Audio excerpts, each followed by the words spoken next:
They want to believe in these institutions. This president, this party, that party, America. Not perfect, but America. They got to believe in these crazy things, you know? You got to have something to believe in, because when you think about what this life is really about, it's all these big questions. Like, what the hell's the point? What happens when we die? We're all going to die one day. Like, isn't that weird to think? Right now, today, we got all this energy. We're talking and thinking, our brains are boom, boom. We're doing whatever you did today, all this excitement. And then one day it's just going to go black, just done. And is there an afterlife or not? Who knows? But one day, this human form that I'm in right now, even with my kind of cold, feeling bad, but I'm getting more energy back. I'll be working out and surfing in the next couple of days. Someday that'll just be done. You won't be able to talk to me. You won't be able to hear me. You won't be able to touch me. You won't be able to laugh with me, go surfing with me, watch one of my shows. There's a day where that won't happen. And I think that's a pretty big concept for our little human brains to process, especially the American brain. You know, we're like, we're never going to die. We're immortal. A gun's going to make me immortal. Or I want to buy, if I get enough money, I'll never die, or whatever the crazy shit is. So then it has to be, what's the goal? Make a bunch of money, or be a good Christian or Muslim or Jew or Hindu. And then, you know, God will bring me into this afterlife or whatever. What happens when you die? How infinite is the universe? Just look up at the night sky, look at all the stars and think, Jesus, I just feel like a speck of dust. A speck of dust. You know, even the biggest people of accomplishment, Tom Brady, Abraham Lincoln, any of the presidents, right? Lady Gaga, Oscar Award winner, Viola Davis, whatever. A meteor could hit this planet, all life on Earth, and someday that'll happen. The sun will burn out or something, and all life on Earth will be done, be gone. And everything you did, every Super Bowl trophy, every Oscar, every piece of art, gone. And that is the impermanence of the universe. That's what the Buddhists talk about. And with confronting that reality, it's like pretty daunting sometimes. Sometimes I get at peace with it, but sometimes I just go, wow. I live alone. I was sitting there thinking, you know, one day if I died in my sleep, who would know? It'd be days before somebody figured out I was in here. Days. Maybe a week.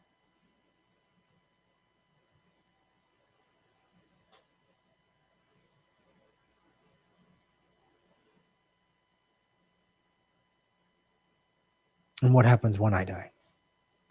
I'll be remembered. People, fans, you guys, whatever. People, I remember friends of mine, hopefully will say nice things. Graham did this or that, or we laughed about this or that, or talk about some of my accomplishments, stuff that I'm proud of, being a Red Cross volunteer, going into the war zones, you know, fun stuff I did with my nieces and nephews, especially when they were little kids. They're getting grown up now.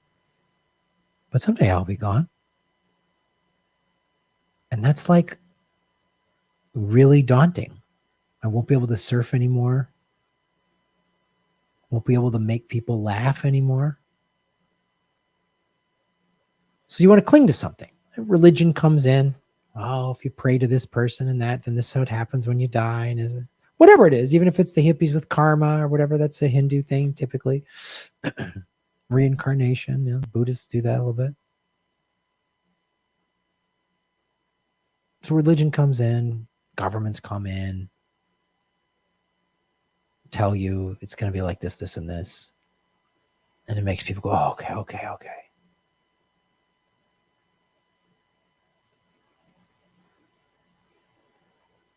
And so people don't want to challenge those things. When you find out those things are lies, most organized religion is a scam. Catholicism absolutely is.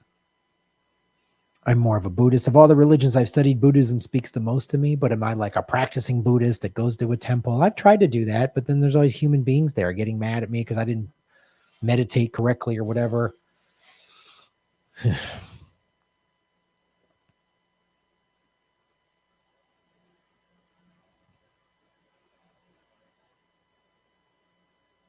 So I think all of this questioning that we as humans do, and the fears that come along with some of that questioning,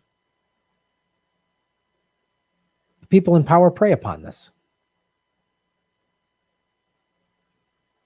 And they say, these people won't question if we feed it to them this way. What was it Hitler said? If you give people 2 lies, they'll swallow the biggest one. Right?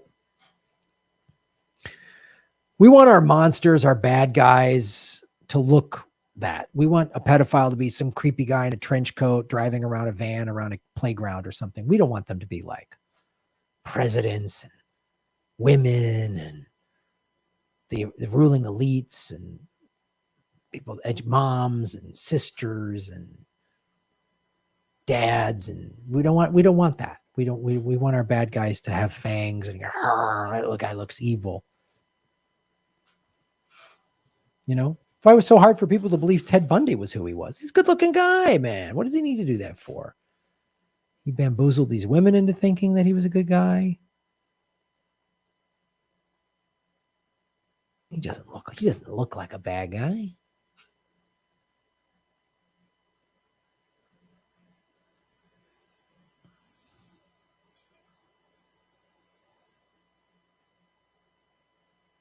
Just recreate Graham in the metaverse with VR. Well, that's weird.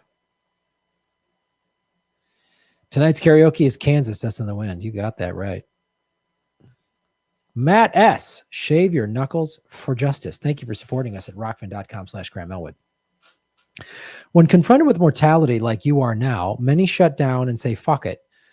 Some make hay. I always thought you were a make hay kind of guy.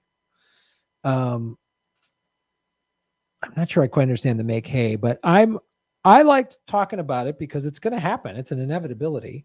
And I realize it's why I've always been like, try to get the most out of your life. You know, take a chance. That's why I'm like, travel, man, travel, see people, meet people, try to do as many things as you can, you know, take a risk, fall in love. I've taken risks and fallen in love and been fucking burned. I've been burned. There's so many women take one. And I think a lot of women do this to men. Men become vulnerable and then women weaponize it. Hearing a lot of people talk about it, men and women talk about it on TikTok. It's pretty interesting. I've been burned, man, but you got to get out there. You know, I started studying martial arts in my 30s. I started surfing when I was 36. You know, this last year, I've just been hiking more, being out in nature. And things are starting to open up, you know, international borders. I'm going to travel.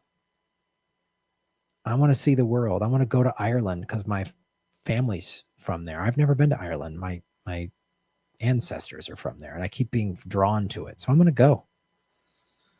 I'm going to go back to Japan, go to Tokyo because I got friends there and I love Tokyo, but I've never been to Kyoto. I'm going to take a bullet train to Kyoto. And I want to do more tours with Ron in foreign countries we've never been to, that we've never toured in. I want to perform all over Europe. It was so great going to Russia 2 years ago. Meeting Peter Lavelle in person, meeting Susie Dawson in person.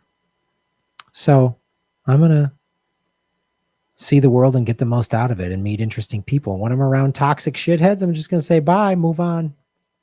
Don't waste time with them. You know, want to argue with me and be fuckheads and waste time bitching about this vaccine mandate crap. That's fine. I'll be traveling the world. Maybe I'll be surfing in Portugal. Hey, everybody. Thanks for watching. We are still in our 9th month of demonetization from YouTube. So support what we're doing at patreon.com/Graham Elwood or rockfin.com/Graham Elwood, which is a blockchain cryptocurrency platform. It's free to sign up, and there's a premium level at $10 a month. And for that, you get everybody on the platform's premium content. Myself, Lee Camp, Ron Placone, Jimmy Dore, Whitney Webb, Kim Iverson, Abby Martin, and many, many others. You can also support what we're doing at Venmo at Graham-Elwood and go to GrahamElwood.com. We have a PayPal button and a PO box. I also have crypto wallets, which are all in the show notes. Thanks for supporting what we do.